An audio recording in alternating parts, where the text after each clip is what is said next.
श्रीमहागणाधिपतये नमः। श्रीगुरुभ्यो नमः। श्रीमहासरस्वत्यै नमः। श्रीविमलानन्दनाद श्रीयानन्दनाद श्रीपादिकामि पूजयामि नमः। హైందవవాణి సభ్యులందరికీ కూడా నమస్కారం. ఈరోజు మనందరం కూడా కలియుగంలో దానం చేయడం, సింపుల్గా చెప్పాలంటే అందరికీ అర్థమయ్యే భాషలో చారిటీ అంటున్నాం. దానం చేయడం చాలా ఇంపార్టెంటు. అందరూ కూడా దాన ధర్మాలు చెయ్యాలి అంటున్నారు. దానం చేయడం 10 విధాలుగా మనకి 10 రెట్లు ఉపయోగపడుతుంది. ఇప్పుడు మనం ₹1 ఇస్తే ₹10 తిరిగి వస్తుంది అని చెప్తున్నారు. అందుకే దానం దశగుణం భవేత్ అన్నారు. ఈరోజు మనం ఏదైతే ఇస్తామో దానికి 10 రెట్లు మనకు వస్తుందయ్యా అని మన పెద్దలు కూడా పూర్వం నుంచి చెప్పడం జరుగుతుంది. మరి దీనికి సంబంధించినటువంటి వివరణ ఇవాళ మనం తెలుసుకుందాం. ఏంటయ్యా దానం గురించి చెప్పింది అంటే, జపం చేయడం చేతను కృతయుగంలో పాపాలన్నీ కూడా పోయేవిటండి. అదేవిధంగా విద్యాధ్యయనం చేయడం చేతను, చదువు చెప్పడం చేతను కూడా త్రేతాయుగం. రామాయణ కాలంలో విద్యాధ్యయనం చేయడం చేతను, చెప్పడం చేతను కూడా చాలా మంచి ఫలితాలు వచ్చేవిట. అదేవిధంగా ద్వాపరయుగంలో అంటే కృష్ణ పరమాత్మ ఉన్నటువంటి యుగంలో యజ్ఞం చేయడం చేతను, అదేవిధంగా కలౌ యుగే దానం సుఖమాప్నుయాత్, కలియుగంలో సుఖం సంపాదించాలంటే దానం చెయ్యాలి అని శాస్త్రం చెప్పింది. సరే, మరి దానం ఎలా చెయ్యాలి, ఎవరికి చెయ్యాలి, ఎప్పుడు చెయ్యాలి అనే విషయాల గురించి మనం తెలుసుకున్నట్టయితే కనుక, దానం భోగో నసస్తిశ్రో గతయో భవంతి వెత్తస్య యోస దధాతి నభుంక్తే తస్య తృతీయా గతిర్భవతి. ఎప్పుడు కూడా డబ్బుకు 3 మార్గాలు ఉంటాయట. ఏమిటయ్యా డబ్బుకు ఉండేటువంటి 3 మార్గాలు అంటే, ధనం ఆగమనం వస్తుంది, 2 మనం అనుభవిస్తాం, అదేవిధంగా 3 డబ్బు మన దగ్గర నుంచి వెళుతుంది. అది ఈ డబ్బుకు ఉన్నటువంటి 3 మార్గాలు. ఒకటి రాబడి, కొంత దాచుబడి, కొంత ఖర్చు పెట్టే పద్ధతి కదా.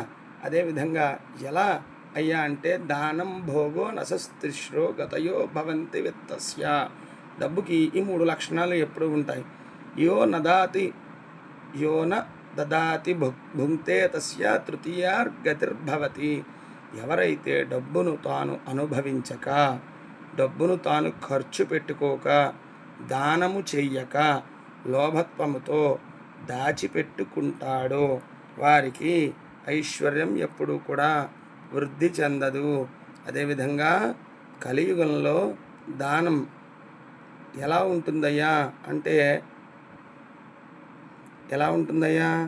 కలియుగంలో మరి మనకి దానం ఏ విధంగా ఫలితాలను ఇస్తుంది అని కనుక మనం చెప్పుకున్నట్టయితే, దాతవ్యం భోక్తవ్యం ధన విషయే నాశస్తృతీయా గతి యో న దధాతి భుక్తే తస్య తృతీయా గతిర్భవతి అన్నారు.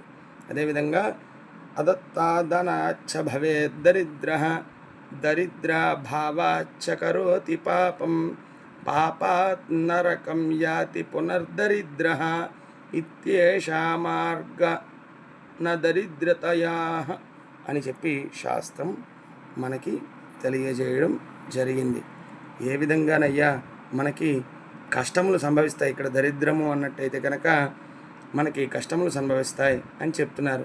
ఎందుకు సంభవిస్తాయి అంటే, దానం చేయకపోవడం వల్ల మనకి లోభత్వం, ఆశ పెరుగుతుంది. ఆశ పెరగటం వల్ల ఆ డబ్బుని దాచుకుని అది పోతుందేమో అని భయం పెరుగుతుంది. భయం పెరగడం వల్ల భయంలో మనం తప్పు చేస్తాం. తప్పు చేయడానికి అనేక రకాలైనటువంటి మార్గాలను వెతుక్కుంటాం. అదే అంతా కూడా కర్మ. ఆ విధంగా కర్మగా మారి మనం దరిద్రాన్ని అనుభవిస్తాం. అయ్యా ఏ రకమైనటువంటి దరిద్రాన్ని అనుభవిస్తామంటే, ఏ రకమైనటువంటి ఐశ్వర్యాలను మనం ఇవాళ అనుభవిస్తున్నామో అటువంటి దరిద్రాలని, ఐశ్వర్యాలు 8 రకాలు. అష్టైశ్వర్యాలని ఆదిలక్ష్మి, ధనలక్ష్మి, ధాన్యలక్ష్మి, సంతానలక్ష్మి, సౌభాగ్యలక్ష్మి, విజయలక్ష్మి, అదేవిధంగా వాహనలక్ష్మి లేదా గజలక్ష్మి, ఇలా మనం అదేవిధంగా అన్నలక్ష్మి, అదే మనం ఏదైతే ఇందాక చెప్పుకున్నాగా ధాన్యలక్ష్మి అని, ఇలా అన్నం లేకపోవడం దరిద్రమే. ఆకలితో పడుకోవడం దరిద్రమేగా. గజలక్ష్మి అంటున్నాం. సరైనటువంటి వాహనం, మంచి శుభ్రమైనటువంటి కారు కొనుక్కున్నా దాన్ని ఇంట్లో పెట్టుకుని అది పాడైపోతుందేమో అని రోజు 2 పూట్ల తుడిచి ఆ కారుని అనుభవించకపోవడమో, ఆ బండిని అనుభవించకపోవడమో కూడా మనకున్నటువంటి కించిత్ దరిద్రంతోనే సమానం. కాబట్టి కలియుగంలో ఎవరైతే సద్భావనతో, సదుద్దేశంతో దానం చేస్తారో వారికి మంచి సత్ఫలితాలు కలుగుతాయి అని చెప్పి మన పెద్దలందరూ కూడా చెప్పి ఉన్నారు.